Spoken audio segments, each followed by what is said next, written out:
Hey everyone, it's Elaine, and today I'm going to be reviewing Beyond the Shadows. It's the third book in the Night Angel trilogy. It comes right after Shadow's Edge and basically picks up where it left off.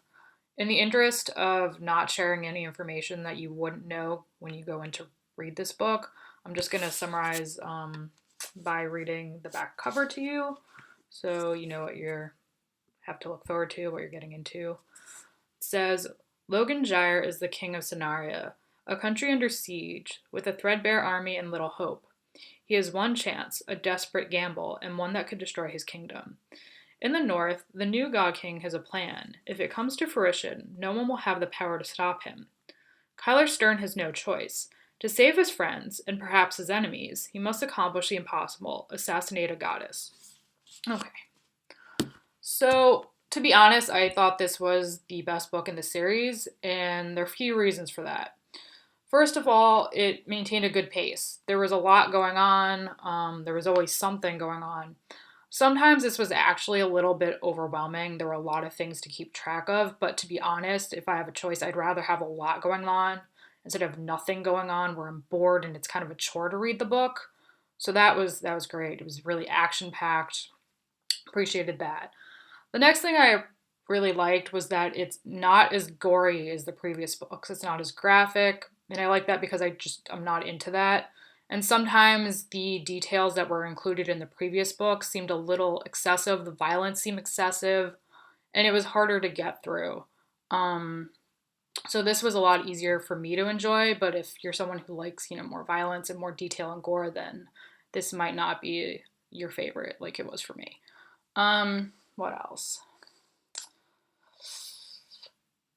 I also really liked that Weeks took the time to explain the reason why Kyler is immortal, how his immortality works. And I like this because I don't feel like it's something you see in a lot of stories. I feel like usually we see immortality in the context of a god or a goddess or something to do with heaven or hell, some sort of entity. And we kind of just take it for granted. It's not explained. Many of us probably just consider it an innate trait associated with gods and goddesses. But when you consider the Norse gods, which are not immortal, then you realize this isn't the case.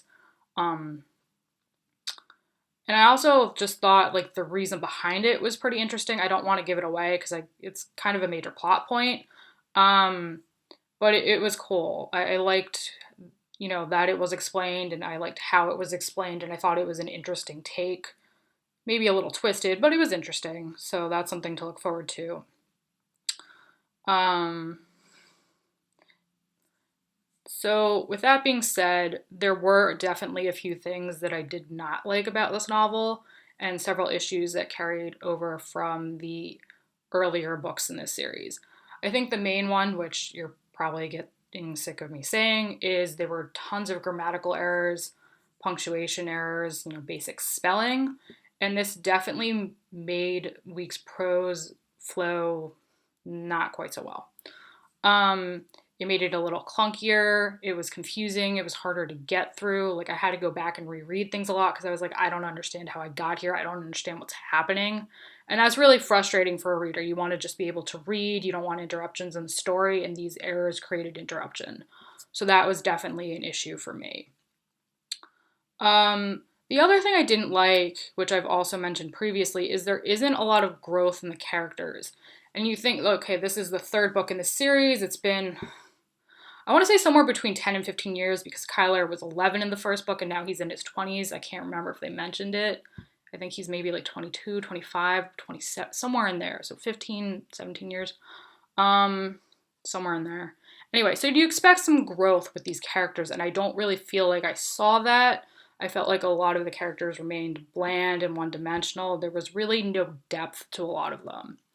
And they weren't necessarily unlikable, but it was harder to fall in love with them because there was no depth. For example, let's just take a moment to look at Kyler. So, his powers have definitely been growing. We've seen that from the first book to this book. He's got magic now, or more control of his magic. Definitely, he can turn invisible. He can hide himself. He can, I don't do tons of things. I can't think of them off the top of my head, and I don't want to ruin it either because he does gain more powers in this book. So you'd expect some sort of maturation just from that alone. Maybe you'd see him, begin to fear his powers, feel some sort of greater sense of responsibility because he has so much power. Something, but we don't really see that. He remains a little brash. He kind of acts foolishly sometimes. He's a little selfish still. He is sarcastic, all those things that we saw from some of the earlier novels, but it's not extreme enough, or I don't want to say exaggerated enough because that's not really what I mean, but it's not so pronounced where you feel like this is who he is. He just kind of seems like a guy that does things and he's good at it, and that's a little frustrating. I don't feel like his personality is clear. I feel like when he responds to things, it's a natural response. Like, for example, in this novel, again, I don't want to ruin it, but he finds out what was in that note that Durzo left him in the first book, the one that got covered in blood and he couldn't read it. And response to that is natural. Like, there's no other reason that he could have responded to the information he discovered. But I would have liked to see more depth, whether that was like more frustration or guilt or confusion, just like something. It was just so straightforward and so expected. It was like, you could have done so much more with that. I would have liked to see that. So that was definitely something that really just kind of got on my nerves. Like, I would have liked to see something. The other thing that also frustrated me, which might sound a little weird, is the fact that Kyler is immortal. And I say that because, part of this book and part of the thing that's supposed to be appealing to us as readers is the fact that he's facing these impossible odds. Readers like seeing characters overcome things that don't seem possible. They like to see people achieve the impossible. But for Kyler, because he's immortal and he gets all these second chances, it's like, well, okay, he screwed up. Now he's going to come back. Like, it's not as entertaining because he can try again until he gets it right. It takes a lot of the fun out of the book and it makes things a little too predictable. Okay, well, these magical blades didn't kill him. Like, his magic isn't negated, so he's coming back and eventually he'll get there. Odd complaint, I know, but really kind of bothersome. Another example would be Aline.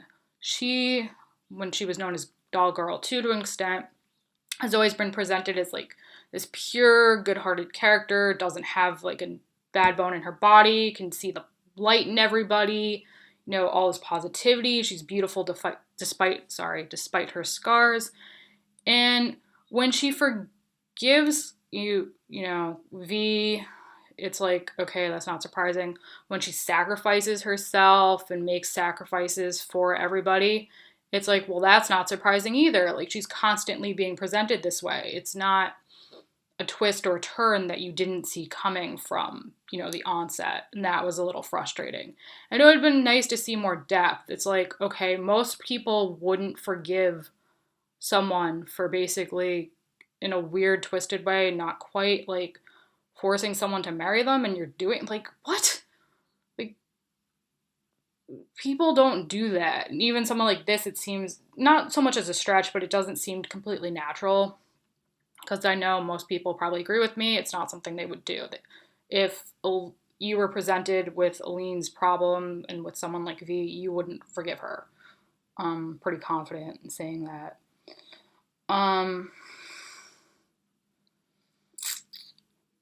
Yeah, that was an issue. Like, and it's not just these two characters. I don't really have a lot of time to go into all of them, but all of them, the other characters, the major characters, even most of the minor ones were this way. They didn't change.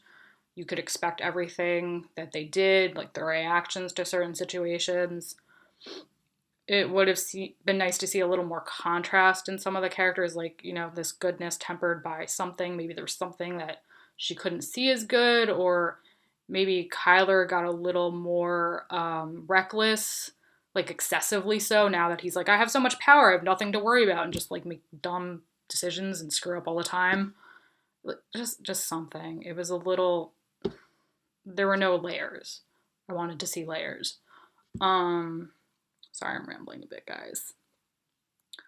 And all, like, it wasn't bad. Like I said, it was the best one in the series, and I think a lot of it's just like the cleaner writing.